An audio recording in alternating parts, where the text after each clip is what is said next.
The Dell Technologies Back to School event is on, with deals on top tech for class, hobbies, and more. Now, when you buy, you support a cause. With every eligible purchase, Dell will donate to UNICEF in support of GIGA, a UNICEF ITU global initiative to connect schools across the globe to the internet. Accidental damage protection included. Get rare deals on select laptops and desktops powered by the latest Intel Core processors. Save now at Dell.com/deals. UNICEF does not endorse any company, brand, product, or service.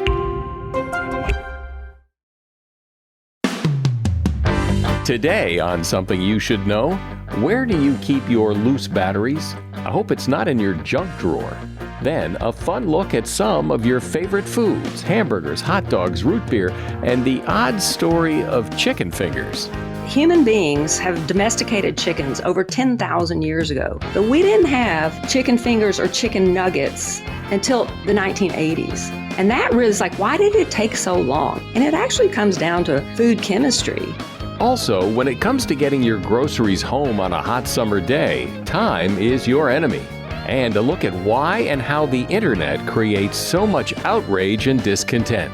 It turns out that there's very specific words that tend to go viral online. These are moral and emotional words. Words like shame, disgust, I'm outraged.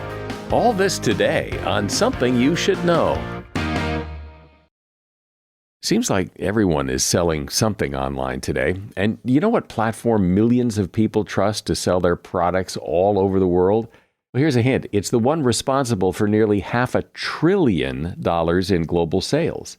It's Shopify. Shopify is the commerce platform revolutionizing millions of businesses worldwide. Whether you're a garage entrepreneur or you are IPO ready, Shopify is the only tool you need to start, run, and grow your business without all the struggles and glitches. So whether you're selling satin sheets from Shopify's in-person POS system, or maybe offering organic olive oil on Shopify's all-in-one e-commerce platform, you are covered.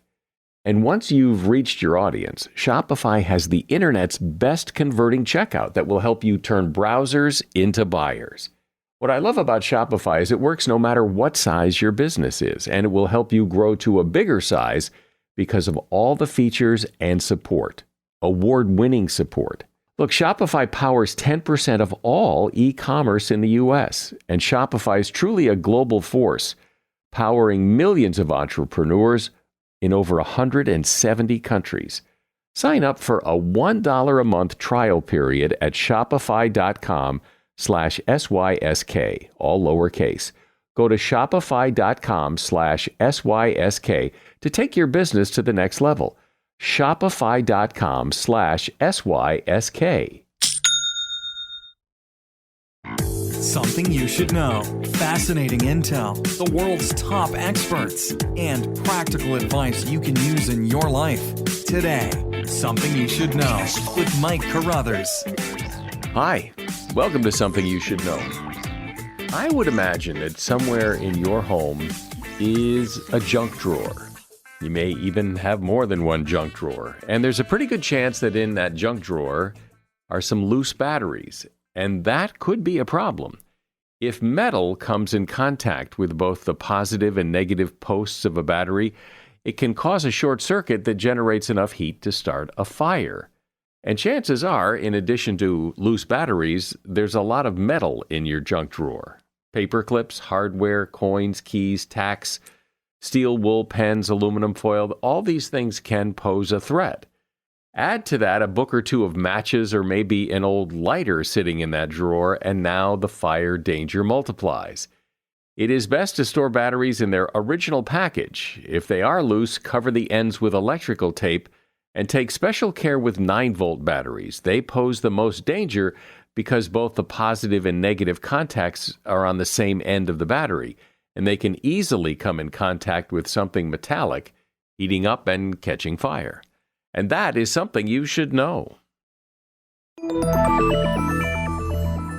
Many of the foods we eat every day have a story. Why are hot dogs called hot dogs? Why is there no cream in cream soda? Where does vanilla come from? Why do we drink cow's milk? Well, Kim Zachman is a writer who decided to explore all these questions about food and get some answers, which are in two books she's written. One is called There's No Cream in Cream Soda, Facts and Folklore About Our Favorite Drinks, and the other one is There's No Ham in Hamburgers. Hi, Kim. Thanks for coming on. Hi, Mike. I'm really excited to be here. So since it's the title of one of your books, let's start with hamburgers. Where'd they come from? Hamburgers have a long path to the United States. The most directly would be from Germany.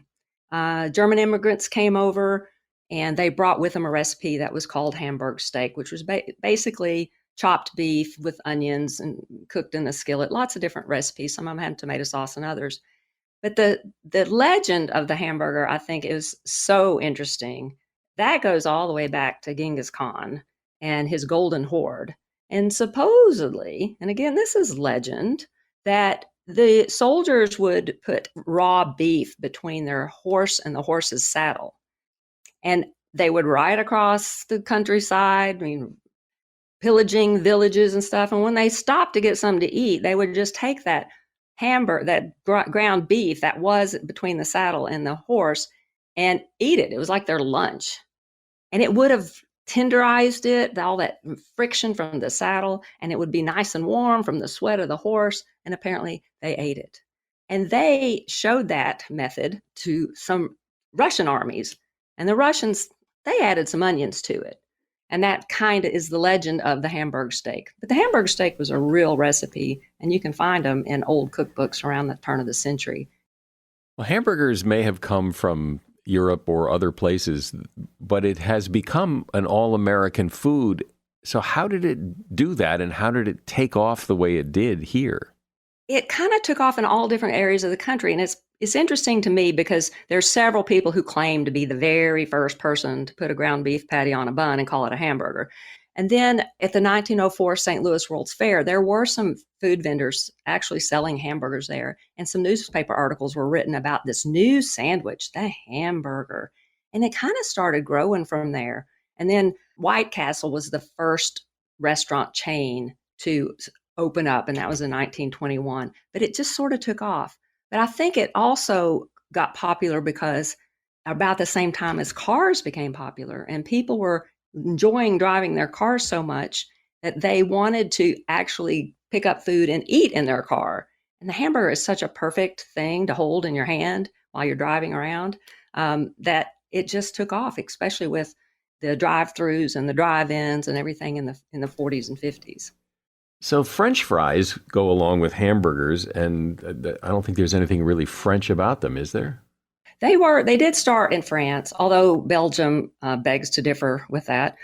They came over really with Thomas Jefferson. He was a real foodie, and he was an ambassador to France before he became president, and he loved them.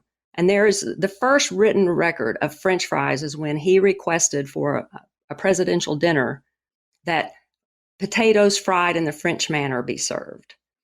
But they didn't take off right away, partly because grease was expensive, oil was expensive, and it was dangerous. Frying was dangerous and could cause kitchen fires.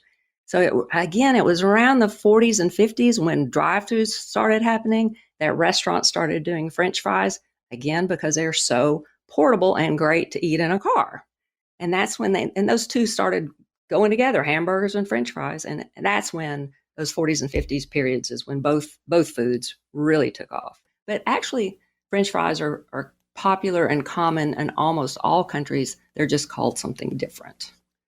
So let's talk about cream soda. I've always wondered, because cream soda to me is kind of like, I've always thought of it as kind of a light root beer, but there's certainly no cream in it. There isn't now. The original recipes from like the 1830s, 1840s, and this is when people made their root beer at home. They made it themselves, and they made their cream sodas at home by themselves, did include milk. And then in the heydays of the soda fountains in the 1880s through the 1920s, ice cream sodas were extremely popular with a scoop of ice cream and then a flavored soda on top. And when drink manufacturers started to bottle cream sodas, obviously the dairy had to get out of the recipe. And to fake that milky flavor, they added vanilla flavoring. And there's all kinds of different types of cream sodas, but the one thing that kind of makes them the same is the vanilla flavoring that gives them that creamy taste. And it's a very popular drink, more in the northern part of the country, and it's not as popular in the South. And I grew up in the South. I had never actually had a cream soda. Now I love them. They are very creamy and very smooth. So if you haven't had one, definitely go try one. Yeah, well, in comparison to, Coke, 7-Up, the others, cream soda's never had much of a visibility. I mean, even in places where it's popular, it's not that popular. No, it's not. It's never been a huge, big seller. And it's kind of interesting to me that the longevity of it, considering it's never been a top seller. But Dr. Brown's cream soda has been around since the mid 1880s. So it's a long living soda that has managed to have a presence through all these years, even though it's not a top seller. And root beer, what I assume it has some sort of roots in it, but I have no idea what it is. I know what it tastes like, but I don't know what's in it. Well, it's a generic term when they say root beer, because originally people did make root beer at home, and they did use kind of whatever roots they had in their backyard and berries and seasonings and so forth. So every household had their own recipe for root beer. Charles Hires was probably the most inventive one, because he came up with a dried powder, like an instant root beer. And people loved this idea. Instead of gathering up these roots and berries or buying ingredients and make it, they just had this pouch of powder, and then they could just boil it in water and they had their root beer. So some recipes use sarsaparilla, some use sassafras, there's birch beers. You might have heard of birch beers that used it. So root beer is kind of a generic term for a drink made with lots of different flavorings, usually some sort of a root. And the interesting thing about root beer is it was super popular in the United States for a long time until sassafras was outlawed. The main chemical in sassafras, which is safrole, apparently caused cancer in laboratory rats, and it was banned. So the popularity of root beer dropped a lot after that. And the other interesting thing about root beer is that it's pretty much only found in the United States. There's a few brands in Canada and a few in Australia, but the rest of the world not only has not really heard of root beer, but they don't like it. And that's kind of interesting to me, that it's a very American drink. What's a chicken finger, and who came up with that idea? When I was researching, that was one of the most interesting stories to me, because human beings have domesticated chickens over 10,000 years ago. So for 10,000 years, humans have had chickens, eaten their eggs, eaten the chickens, and so forth. But we didn't have chicken fingers or chicken nuggets, commercial chicken fingers or chicken nuggets, until the 1980s. And that really is like, why did it take so long? They're so popular now. They're everywhere now. Why did it take so long? And it actually comes down to food chemistry.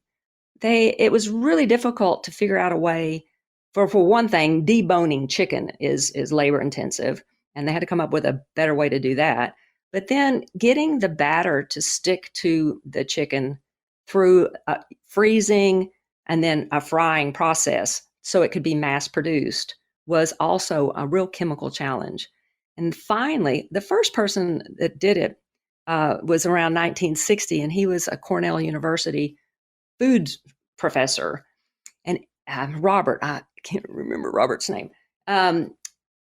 He did it first, but nobody read the paper that he produced.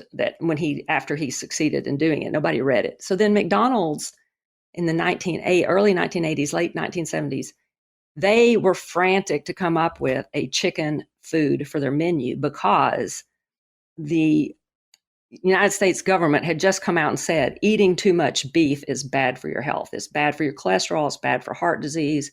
You shouldn't eat so much red meat.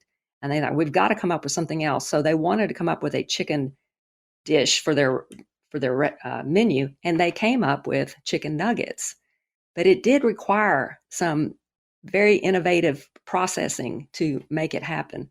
But when they did, boy, they test marketed their chicken nuggets in 1980, and they had to build a second factory within a few months just to produce their McNuggets. They were so popular.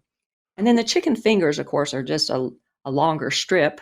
And they were first showed up in some restaurants in the South called chicken fingers. I interviewed one of the restaurants in Savannah, and one of the owners, and I said, why did you call them chicken fingers? And he goes, well, we're not going to call them chicken feet. That sounds disgusting. So hot dogs are certainly all American, and I don't think I've ever really known the story, or if I did, I forgot it, of why they're called hot dogs. There are so many fun legends about the name of the hot dog. I had a great time reading them all, and they're all completely fabricated. It probably really is because they look like dachshunds.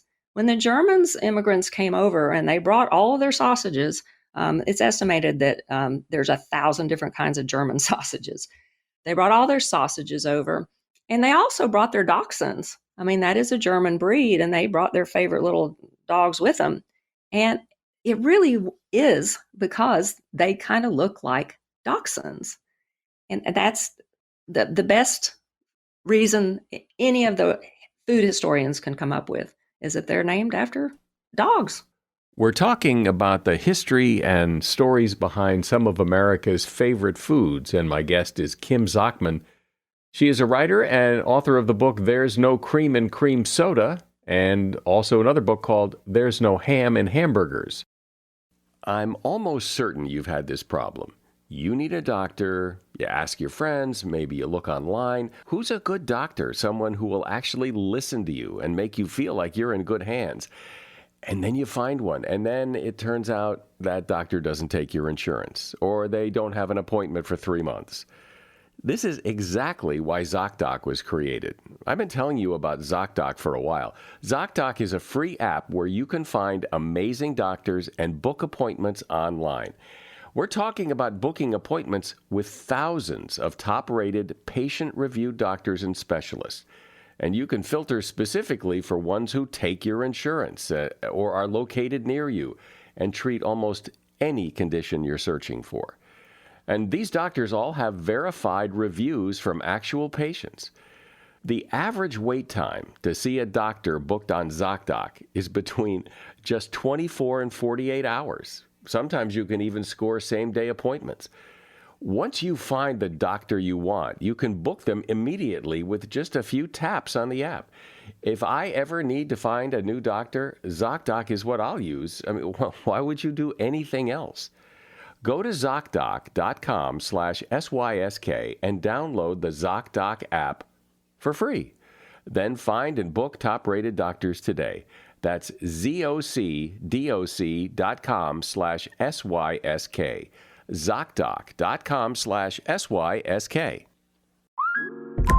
Between the kids being home and hosting, everything in our house gets used up in summer. With Instacart, I can save money by stocking up on all my favorite summer brands. I save time by getting everything delivered in as fast as an hour. And I save myself a sink full of dirty dishes by stocking up on paper plates for the annual summer cookout. Save more on summer essentials? Spend more time enjoying summer. Add summer to cart. Download the app to get free delivery on your first 3 orders. Offer valid for a limited time. Minimum $10 per order. Additional terms apply. So, Kim, we were talking about soda a moment ago, and I wanted to ask you, the whole idea of putting bubbles in drinks, where did that come from? Because soda without the bubbles is, anybody who's had a flat soda knows, I mean, it just tastes terrible. And maybe that's conditioning as much as anything else, but somebody must have come up with this idea of carbonating beverages. Why, who, and how? Joseph Priestley is considered the father of carbonated beverages. He was a clergyman in England, but also a scientist, kind of an amateur scientist. He was fascinated with gases. And in the 1770s, they were still exploring gases. They kind of knew that air had more in it than just air, but they were still identifying oxygen and carbon dioxide and nitrogen and so forth. He was fascinated with the bubbles in beer. His house was right next to a beer brewery, and he saw the bubbles coming out of the beer vats, and he was fascinated by these. And he wanted to capture them and put them into water because it was thought at the time that natural mineral springs, some of them are naturally effervescent, like Perrier. It was thought that those bubbles were medicinal, and that if you drank that mineral water, that effervescent mineral water, or you bathed in it, it would cure whatever ailed you. So his goal in artificially carbonating water, his goal was to make medicine. And he particularly hoped that it would cure scurvy. Well, he wrote a paper about this after he managed to make some carbon dioxide and dissolve it into water. He wrote a paper about it, and he submitted it to the Royal Academy, the highest science academy at the time. And this was like 1775. He won the Copley Award, which was the top science award for the year for making fizzy water, because they thought it was a medical breakthrough.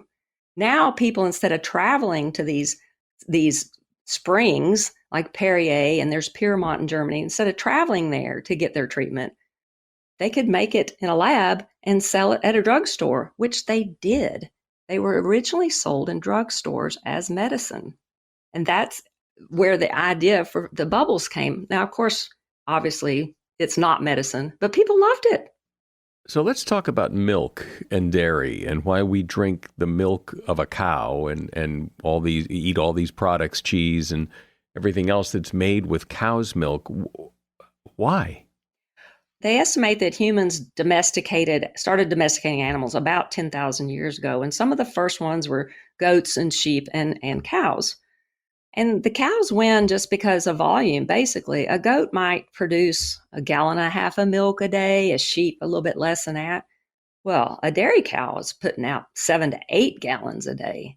So that's just the obvious choice, right? I mean, who's going to go over 1.5 gallons when you can get 7 or 8 gallons? Plus, they're fairly mild-mannered animals, and they're fairly easy to raise. The interesting thing is they didn't use milk right away for beverages. They used it for cheese and yogurt. Those yogurts maybe 5,000 or 6,000 years old, and cheese is 2,000 to 3,000 years old. They didn't necessarily drink milk much yet because they were lactose intolerant. And that's kind of the interesting thing when I was doing this research is mammals are supposed to be lactose intolerant. As infants, when they're still nursing from their mother, they make the enzyme lactase to break down lactose. But when their teeth come in and they can start eating solid food, a little switch goes off and they can no longer produce lactase and they can no longer break down lactose. That's the way it's supposed to be. And that's how mammals are, except for some humans. Around 5,000 years ago, there's a genetic mutation in some populations in Northern Europe where that little switch to turn the lactase production off quit working. And they kept producing lactase their whole lives. And that was a little bit of a survival advantage. So most populations in the world, the people are lactose intolerant. United States is kind of different in that only about 30 to 35% of our population is lactose intolerant because a lot of our population has that Northern European heritage. In this country, we seem to be big coffee drinkers. I mean, I think that's most people's perception. So I was really surprised to read in your book that we get left in the dust in terms of per capita coffee consumption. The Dutch drink an average of 18 pounds of coffee per person a year, putting it at number one in consumption. Americans drink an average of 7.7 pounds a year. And actually, we're ranked 14th out of coffee drinking countries. In doing the research for all these foods, did you come across anything that surprised you or you found particularly interesting about a food that, we all eat all the time, but maybe something about it we never knew? Yeah, I think this is so simple, but yet it was one of the most surprising things to me is vanilla. I mean, that's such a common spice for us. It's in everything. Almost all of our foods have some vanilla in it. But what surprised me is to find out that real vanilla, the real spice, is the second most expensive spice after saffron. And I'm like, why? It's so common. Why is vanilla so expensive? The real vanilla. And I found out that vanilla grows on an orchid type plant. And I don't know if anybody gardeners out there, orchids are pretty persnickety. It takes 4 years for the vanilla plant to mature enough to produce a flower. That flower blooms only once a year for a few hours. Workers have to hand pollinate it to make sure it gets pollinated, since it's only there for a few hours once a year. And then that pod takes 6 months to grow, and they have to be hand harvested. And then it goes through a multi-step curing process before it's ready to be used as a spice. And I thought, well, no wonder it's so expensive. But that blew me away. I just had no idea. Vanilla, which is such a common flavoring for us, is actually so work intensive. Well, I never knew that about vanilla.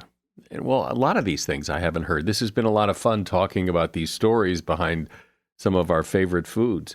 I've been talking with Kim Zachman. She is a writer and author of a couple of books. One is called There's No Cream in Cream Soda, Facts and Folklore About Our Favorite Drinks, and another book called There's No Ham in Hamburgers. And there's links to those books in the show notes. Thank you for coming on, Kim. This was great. Oh, wow. Thanks, Mike. This has been so much fun talking about these foods. I really appreciate you having me on. This episode is brought to you by Shopify.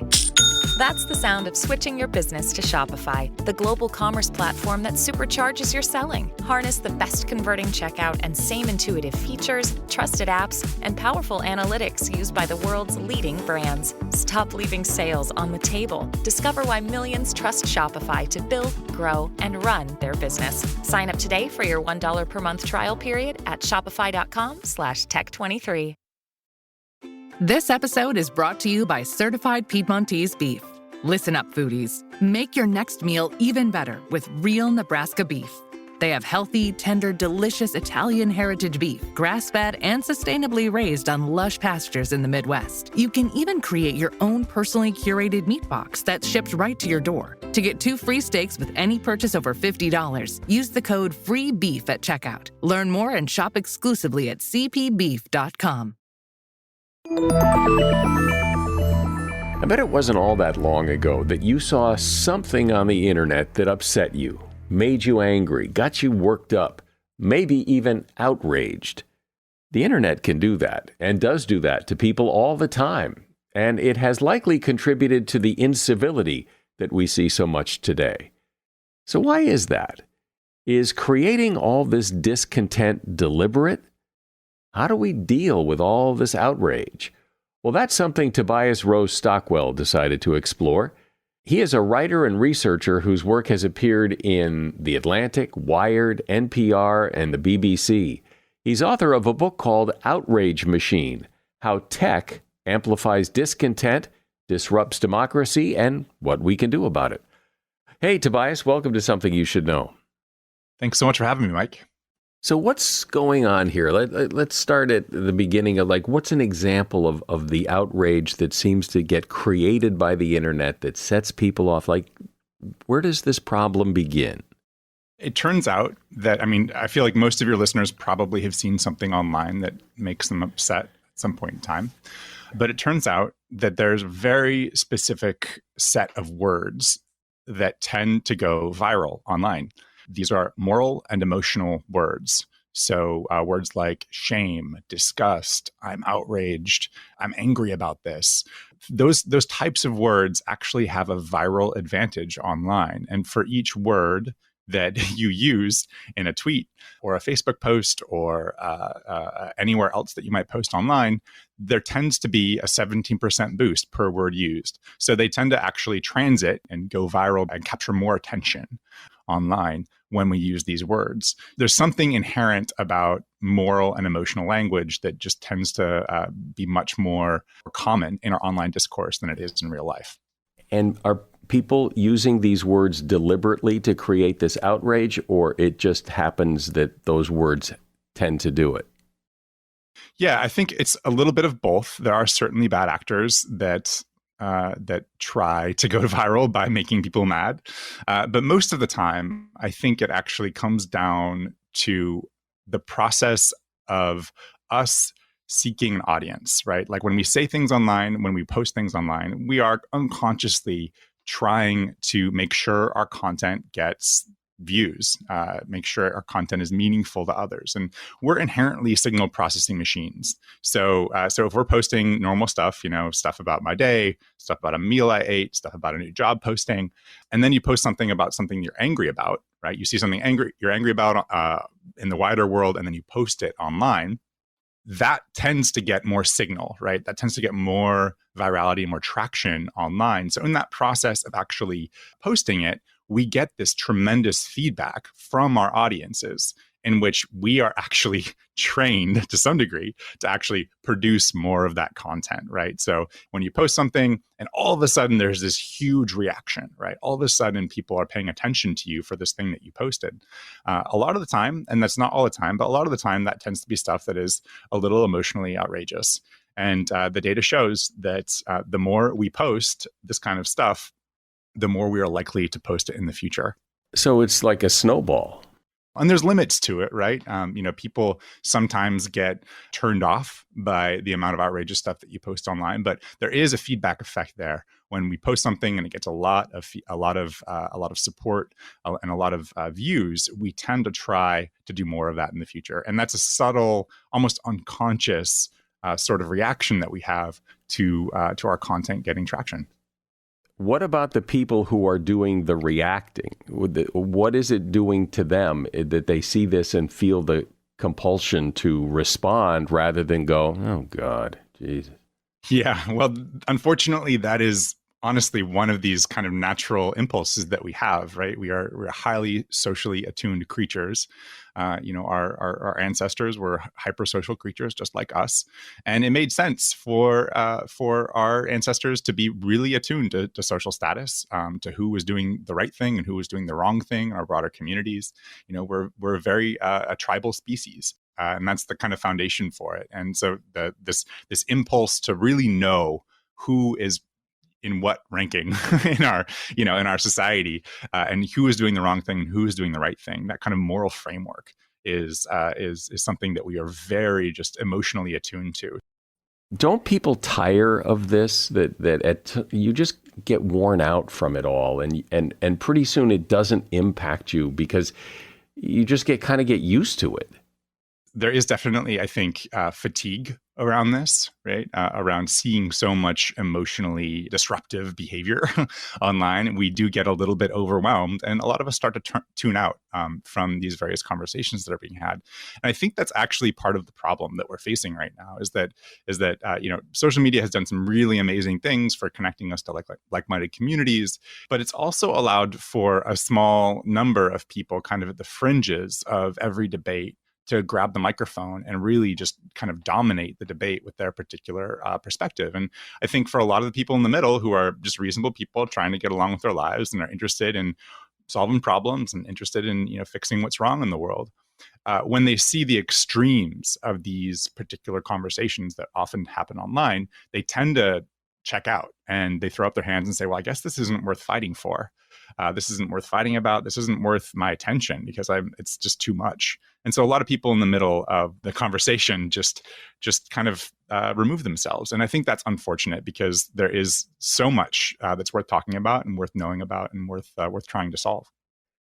But when you remove the people in the middle from the conversation, or they remove themselves from it because it's getting so crazy and kooky and polarized, then aren't you just left with crazy, kooky, polarizing people, and who cares? Right. So unfortunately, social media is not really designed for thoughtful and meaningful debate. It's oftentimes designed to get our attention by whatever means necessary, right? Whatever content actually tends to capture our attention, regardless of how thoughtful it is, that oftentimes will stick to the top of our feeds. And basic engagement algorithms, unfortunately, prioritize that. So so we do end up with this noise, but it's not currently designed for nuance and for deep context. It's more designed for grandstanding.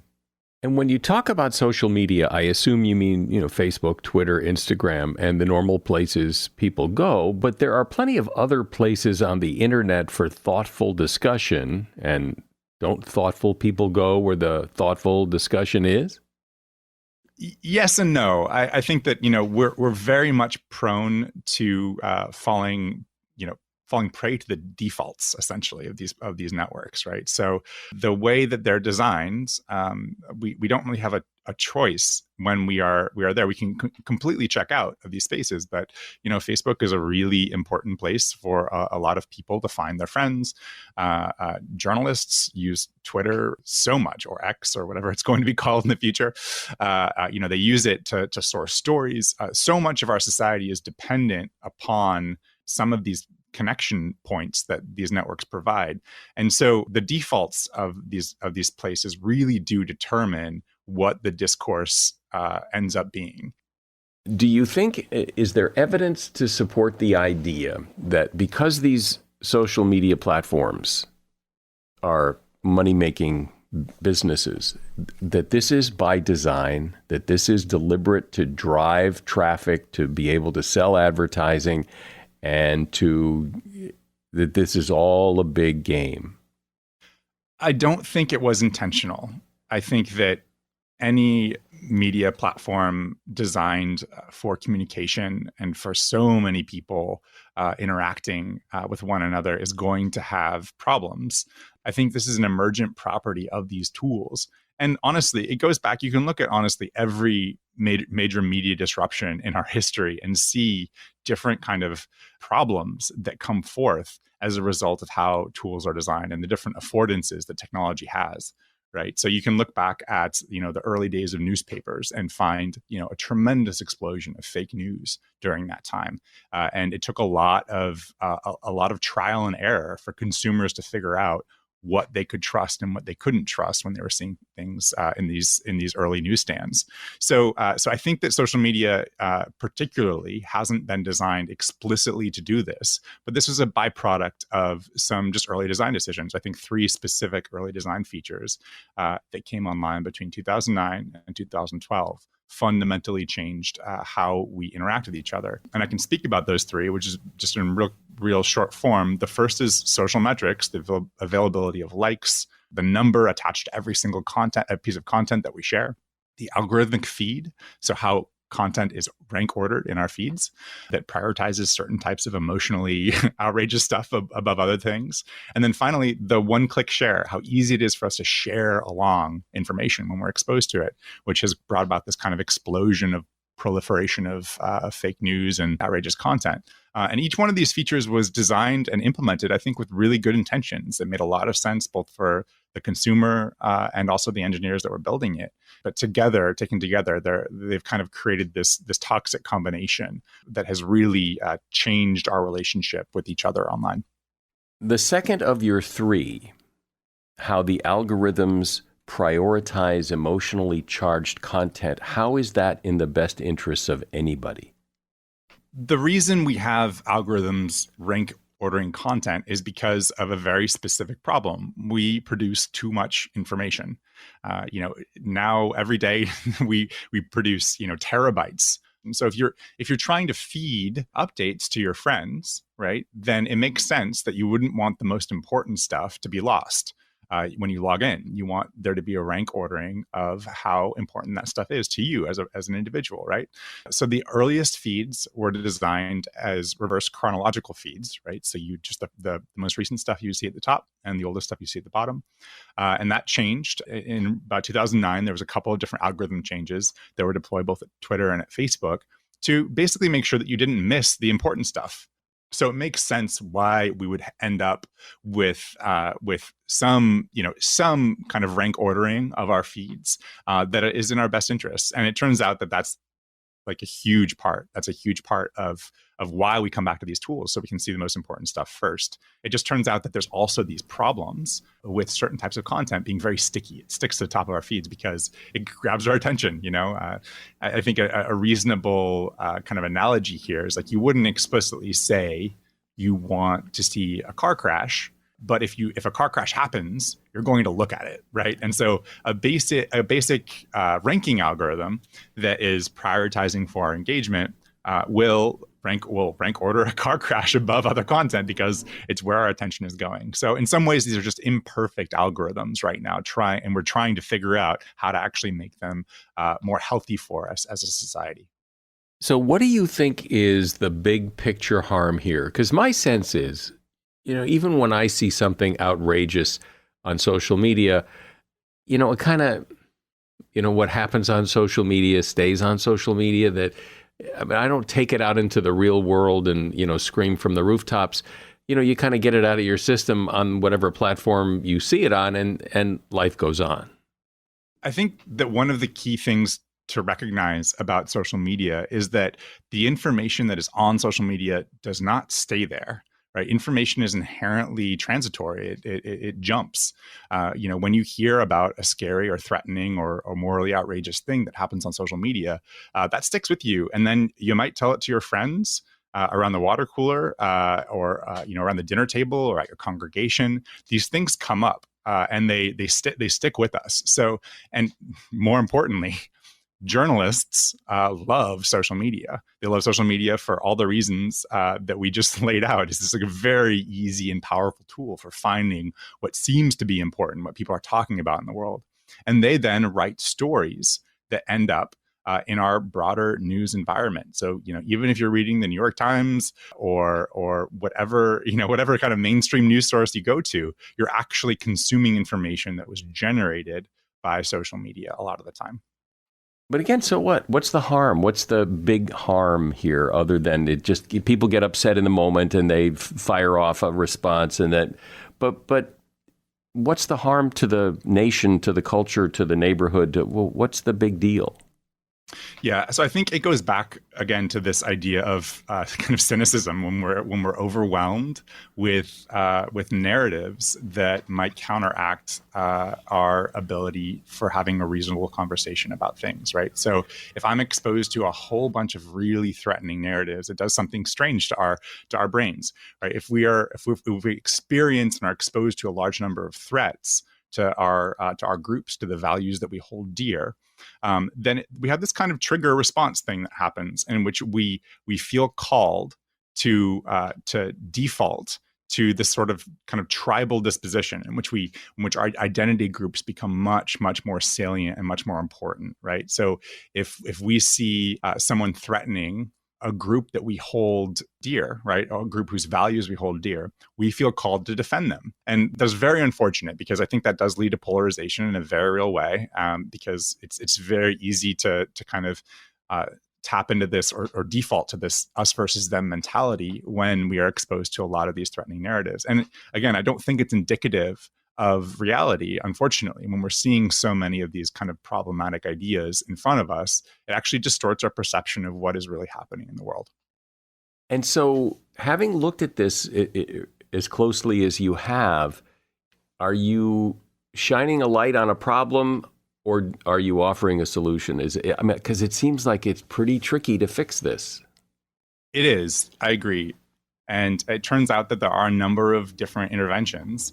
For consumers, I think it's really important to recognize context and when context is lacking from information online. So a lot of the time when we're exposed to triggering information, we feel the immediate desire to share it onward and to confirm our kind of initial impulse about what the other person said or what this kind of means about the wider world.